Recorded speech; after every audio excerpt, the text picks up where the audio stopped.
This is QD Clinic, brought to you by Room Now Live, a great meeting for nurse practitioners and physician assistants. Our case today is rheumatoid arthritis and the question of how and when to optimize methotrexate. So our patient is a 56-year-old female who's had rheumatoid arthritis since 2006, and she was put on, at that time, methotrexate and etanercept, and has done incredibly well ever since. She started that medicine under another doctor. She moved to see me, I believe, sometime around 2012, 2013, has been in remission for many, many visits. But in the last year, the patient actually has had more joint pain.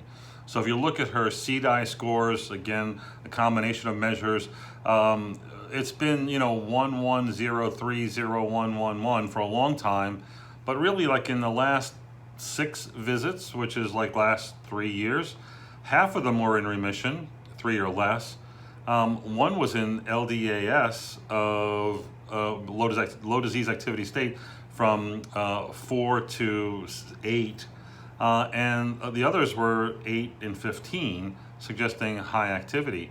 And so the question is, she needs a change in therapy. She's on methotrexate, she's on etanercept, or does she need to fix things? She says that she's doing swell.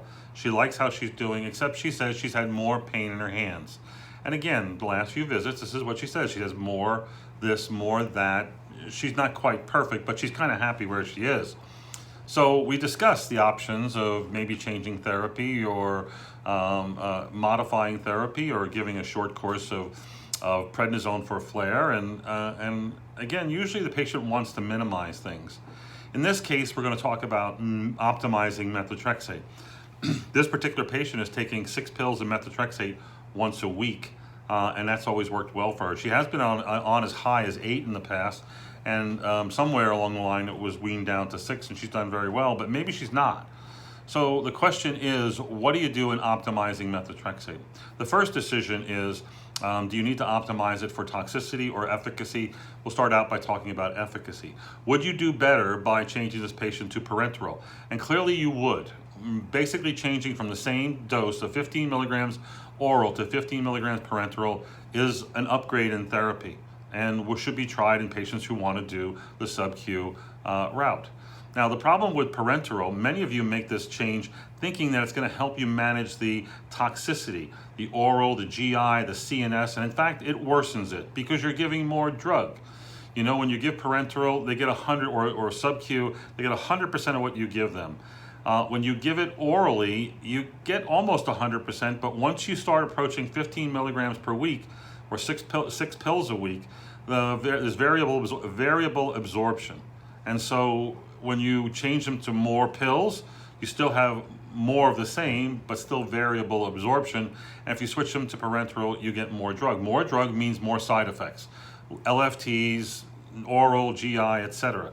So the move of going to parenteral, a shot, to deal with the toxicity is wrong. You're going to get more toxicity. So I like sticking on oral, and I like what Mike Weinblatt and others have taught me, which is splitting the oral dose. When you split your oral dose from 6 pills once a week to 3 pills BID on Tuesday, as opposed to 6 pills at night on Tuesday, you get a much higher rate of absorption because your lower levels of the drug as delivered to the GI tract gives you much greater absorption, almost between 80 and 100%. So you approach levels that you would get if you went to a parenteral administration. So when I get to 15 milligrams of methotrexate a week, and I want the patient to do better, I split the dose to 3 pills BID on the same day once a week. So 3 pills BID on Tuesday or Wednesday, doesn't really matter. The same thing for 4 or 5 or 6 even BID. But I really am only going to give 10 pills or 25 milligrams, my top dose that I'll do. So that's the second issue.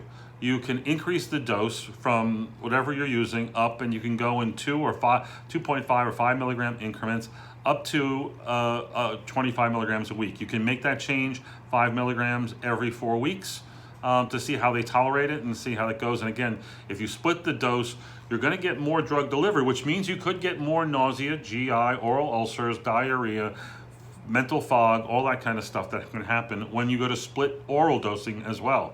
If you want less of that stuff, you have to lower the dose or find another drug. So the other deal would be how to manage toxicity. Again, the main toxicities here are oral ulcerations. The answer is not folic acid. If you look at the Cochrane review on folic acid, it tells you if you take folic acid, you reduce the amount of LFT elevations, you reduce the number of drug discontinuations, you can improve some GI symptoms. It says nothing about improving oral ulcers, okay? And oral ulcers will not improve it. And again, if you think you have, do the research, you won't find any improvement.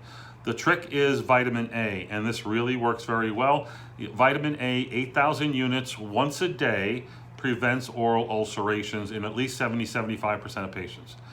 Believe me, I've been doing this for many years. It works. I learned this from a folate scientist who showed that if you take methotrexate and inject it down the mouth of a rat, you get hemorrhagic enterocolitis. If you pre-treat them with vitamin A, you get nothing. So it really works really, really well. The second trick is to use dextromethorphan, Robitussin DM, Mucinex DM for patients who have queasiness, even nausea, and especially the mental fog, the next day, the 36 hours after methotrexate, they feel flu-like, they feel like a dish rag, they lay around, they change their dosage day, they sleep it off. That is, basically the fog of fibromyalgia. That is due to the breakdown of homocysteine into excitogenic amines that are taken up by NMDA receptors in the brain. That can be blocked by dextromethorphan. How do you do it? Pretty simple. You give the methotrexate on Friday night, and you take a Mucinex DM, which has got guaifenesin and I think 30 milligrams of dextromethorphan in it. So you take it with the methotrexate. When you take the methotrexate, and if you split the methotrexate, you can take it the next day, but I tell people take 2 doses, about 12 hours apart. With the methotrexate and 12 hours later, sometimes they need a third, but usually they don't need a third dose. Do that every week. It takes care of the CNS manifestations. It takes care of the queasiness, which I used to think was a GI manifestation that would be managed by the vitamin A. It's actually better managed by the dextromethorphan. That's how you can optimize methotrexate. If you have any questions about that, look at the blog we have on methotrexate on Rheum now. I think you'll find it really helpful in managing patients. We're going to talk about this patient in our next QD clinic video and talk about should I change therapies. Hope you enjoyed it.